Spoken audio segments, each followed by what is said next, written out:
friends, welcome back to our channel. தொடர்ச்சியா நம்ம English வந்து ரீடிங் பண்றதுக்கு எப்படி ஈஸியா ரீடிங் பண்ணலாம், என்னென்ன விஷயம் கத்துக்கணும் அப்படின்ற மாதிரி நிறைய யூஸ்ஃபுல்லான வீடியோஸ் நம்ம பார்த்துட்டு இருக்கோம். அதுவும் இல்லாம நான் வந்து கோர்ஸா கூட ஒரு 17 வீடியோஸ் உங்களுக்கு வந்து போஸ்ட் பண்ணியிருக்கேன். அதுக்கு முன்னாடியும் உங்களுக்கு ஒவ்வொரு எழுத்துகளுக்கும் என்ன உச்சரிப்பு வரும், எந்த இடத்துல சைலண்டா வரும், இந்த மாதிரி எல்லா வீடியோஸுமே இருக்கு. இப்போ நான் உச்சரிப்புகள் எல்லாம் நான் பார்த்துட்டேங்க, ஆனா வந்து ரொம்ப கன்ஃபியூஸ் ஆகுது அப்படின்றவங்களுக்கு கண்டிப்பா இந்த வீடியோ யூஸ்ஃபுல்லா இருக்கும். இந்த வீடியோல நம்ம என்ன கத்துக்க போறோம் அப்படின்னா, இந்த இங்கிலீஷ் உச்சரிப்புகளை ஈஸியா ஞாபகம் வச்சுக்கிறதுக்கான ஒரு சூப்பரான பிராக்டிஸ் தான் பார்க்க போறோம்.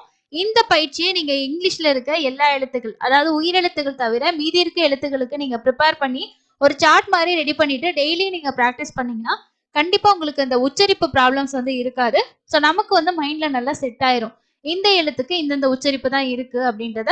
ஸோ வாங்க என்ன பிராக்டிஸ் அப்படின்றத பார்க்கலாம். இப்பதான் ஃபர்ஸ்ட் டைம் நம்ம சேனலுக்கு நீங்க வாரீங்க அப்படின்னா சேனலை சப்ஸ்கிரைப் பண்ணலன்னா சப்ஸ்கிரைப் பண்ணிக்கோங்க. வாங்க இன்னைக்கான பிராக்டிஸை ஸ்டார்ட் பண்ணலாம். நாம என்ன பிராக்டிஸ் பண்ண போறோம் அப்படின்னா, உயிரெழுத்தையும் மெய்யெழுத்தையும் சேர்த்து உயிர்மையா வரக்கூடிய உச்சரிப்போட பிராக்டிஸ் தான் பண்ண போறோம். இதுல ஒரு விஷயம் ஃபர்ஸ்ட் நான் உங்களுக்கு சொல்லிடுறேன். என்னன்னா, இந்த உயிரெழுத்து இருக்கு இல்லையா, AEIOU, இந்த எழுத்துக்கள்ல AEIOU இது வந்து ஒரு வார்த்தையில ஃபர்ஸ்ட் ஸ்டார்டிங்ல வரும்போது நம்ம உயிர்மையா மாத்த தேவையில்லை. அந்த எழுத்தோட உச்சரிப்பு என்னவோ அதே தான் வந்து வரும். ஓகேங்களா?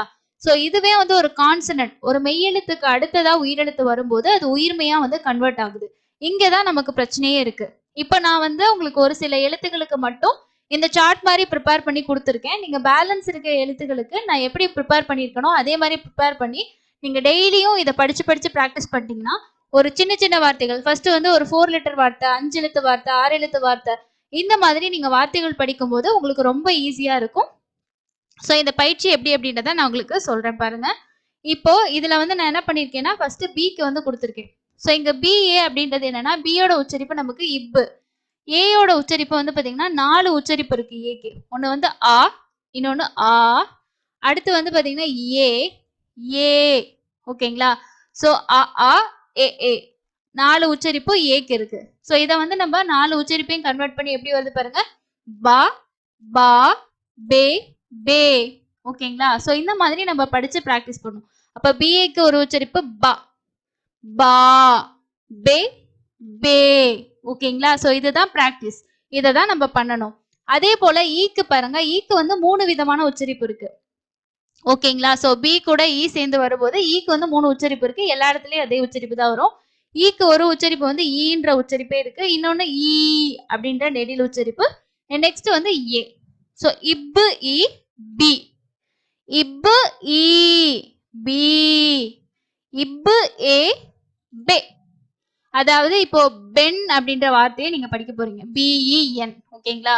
ஸோ இது எப்படி நமக்கு ஒர்க் அவுட் ஆகுது அப்படின்றதையும் நான் உங்களுக்கு சொல்றேன். இப்போ இந்த வேர்டை நம்ம படிக்கணும். ஒரு பேசிக்கா இருக்கிறவங்களுக்கு இதுக்கு நம்ம எந்த உச்சரிப்பு போடணும்னு டவுட் வரும். ஓகேங்களா? ஃபர்ஸ்ட் மிஸ்டேக் வந்தா ஒன்றும் ப்ராப்ளம் இல்லைங்க, நீங்க பிராக்டிஸ் பண்ண உங்களுக்கு ஃபெமிலியர் ஆயிரும்.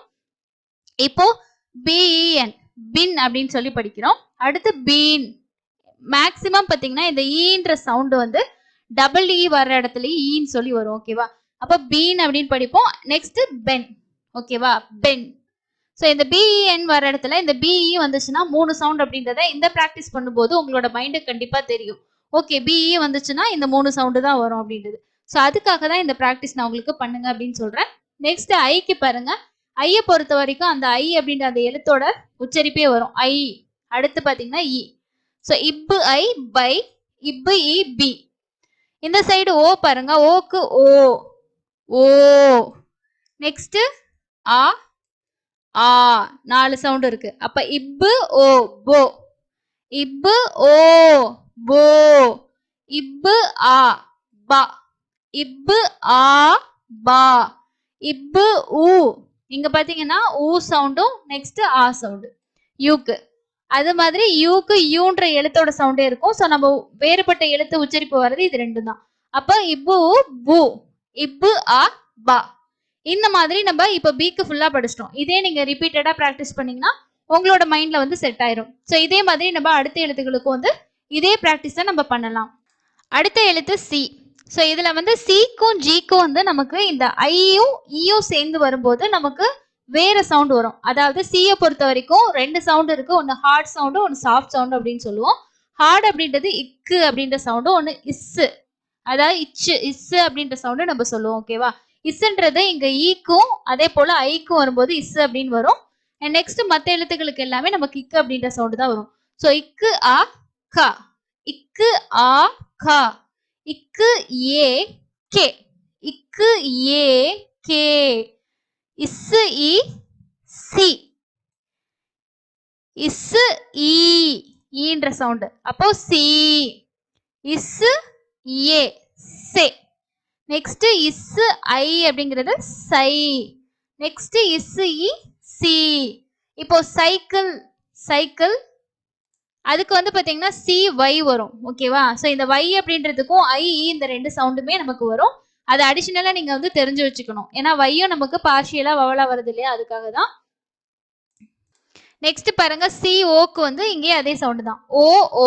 அப்போ ஓக்கு கோ, இக்கு ஓ கோ, இக்கு ஓ கோ நெடில் சவுண்டு. அடுத்து இக்கு ஆ கா, இக்கு ஆ கா, இக்கு உ கு, இக்கு ஆ கா. ஸோ இந்த மாதிரி நம்ம சிக்கு வந்து ப்ராக்டிஸ் பண்ணிட்டோம். நெக்ஸ்ட் அதே மாதிரி எஃப்க்கு, ஜிக்கு, H, J, K, L, M, N அந்த மாதிரி எல்லா எழுத்துக்குமே நம்ம ப்ராக்டிஸ் பண்ணும்போது இன்னும் ஈஸியா நம்மளுக்கு வந்து ரீடிங் பண்றதுக்கு ஃபாஸ்டாவே வந்து வரும். அடுத்து பாருங்க நான் ஜிக்கு வந்து கொடுத்துருக்கேன். நான் மொத்தமா உங்களுக்கு வந்து பிக்கு, சிக்கு அண்ட் வந்து ஜிக்கு கொடுத்துருக்கேன். அதே மாதிரி மீதி இருக்க எழுத்துக்களுக்கெல்லாம் நீங்க ஓனா வந்து கிரியேட் பண்ணலாம். ஜிக்கு வந்து நான் முன்னாடி சொன்ன மாதிரி ஈக்கும் அதே மாதிரி ஐயோட சேர்ந்து வரும்போது இஜ் சவுண்டு, ஜேயோட சவுண்டு, ஜே சவுண்டு வந்து வரும். ஓகேவா? ஸோ இக்கு ஆ கா, இங்க கான்னு சொல்லக்கூடாது, கா கு, இக்கு சவுண்டு, கா கா, கே கே. அதே மாதிரி இஜ்ஜி ஜி, இஜ்ஜி இ ஜி, அதே மாதிரி இஜ்ஜி ஏ ஜே ஜே, இஜ்ஜி ஏ ஜே. நெக்ஸ்ட் இஜ்ஜு ஐ ஜை, இஜ்ஜு இ ஜி. இங்கெல்லாம் பாத்தீங்கன்னா இக்கு சவுண்டு தான், இக்கு ஓ கோ, இக்கு ஓ கோ. நெக்ஸ்ட் இக்கு ஓ சாரி இக்கு ஆ, இங்க ஆ சவுண்ட், இக்கு ஆ கா, இக்கு ஆ கா, இக்கு உ கு, இக்கு ஆ கா. ஸோ இந்த மாதிரி பேலன்ஸ் இருக்க எழுத்துக்களுக்கெல்லாம் நீங்க இந்த மாதிரி ப்ரிப்பேர் பண்ணிட்டு நீங்க வந்து ப்ராக்டிஸ் பண்ணீங்க அப்படின்னா உங்களுக்கு கண்டிப்பா ஈஸியா இருக்கும். இப்போ நீங்க எந்த ஒரு வார்த்தை, இப்போ ஜிஏஎம்இ இந்த வேர்டை நம்ம படிக்கணும் அப்படின்னா இங்க எம்முக்கு இம்மு இ, ஓகேவா? ஈக்கு இ சவுண்ட் வரும். கேம் இங்க வந்து இ வந்து பாத்தீங்கன்னா சைலண்டா வரும். ஓகேவா? அப்போ ஜிஏ, ஜிஏக்கு இக்கு ஏ கே, இக்கு ஏ கே. ஸோ ஒன்று வந்து கா வரணும், இல்லைன்னா கா கே கே. ஓகேவா? இந்த 4 சவுண்ட்ல ஏதோ ஒன்று தான் வரப்போகுது. இந்த வார்த்தையை நம்ம படிச்சு படிச்சு நமக்கு ஃபெமிலியர் ஆயிடுச்சு அப்படின்னா இதோட உச்சரிப்பு நமக்கு ஆட்டோமேட்டிக்கா செட் ஆயிரும். அது வரைக்கும் இந்த மாதிரி நீங்க ப்ராக்டிஸ் பண்ணிட்டீங்கன்னா ஓகே, அந்த இடத்துல வந்து என்ன உச்சரிப்பு வரும் நம்ம கன்ஃபியூஸ் பண்ண தேவையில்ல. நமக்கு தெரிஞ்ச உச்சரிப்பை வச்சு செட் பண்ணி படிக்கலாம். ரொம்ப கன்ஃபியூஸான வேர்டா இருந்துச்சுன்னா நீங்க வந்து கூகுள் டிரான்ஸ்லேட்டர்ல போட்டீங்கன்னா அதோட உச்சரிப்பு கரெக்டா வந்து சொல்லிடுவாங்க. ஸோ அதை வச்சு நம்ம ஓகே இதுக்கு இதுதான் உச்சரிப்பு அப்படின்றத ஃபைனலைஸ் பண்ணிக்கலாம். ஸோ இந்த மாதிரி நீங்களும் ப்ராக்டிஸ் பண்ணி பாருங்க. இந்த லெசன் கண்டிப்பா உங்களுக்கு யூஸ்ஃபுல்லா இருந்திருக்கும்னு நினைக்கிறேன். தொடர்ச்சியா நிறைய வீடியோஸ் நம்ம ஷேர் பண்ணிட்டு இருக்கோம். ஸோ நீங்களும் கண்டினியூவா வீடியோஸ் வாட்ச் பண்ணி ப்ரிப்பேர் பண்ணிட்டு இருக்கோங்களா இருந்தீங்கன்னா கமெண்ட்ஸ்ல ஷேர் பண்ணுங்க. இன்னொரு யூஸ்ஃபுல்லான லெசன்ல மீட் பண்ணலாம். தேங்க்யூ.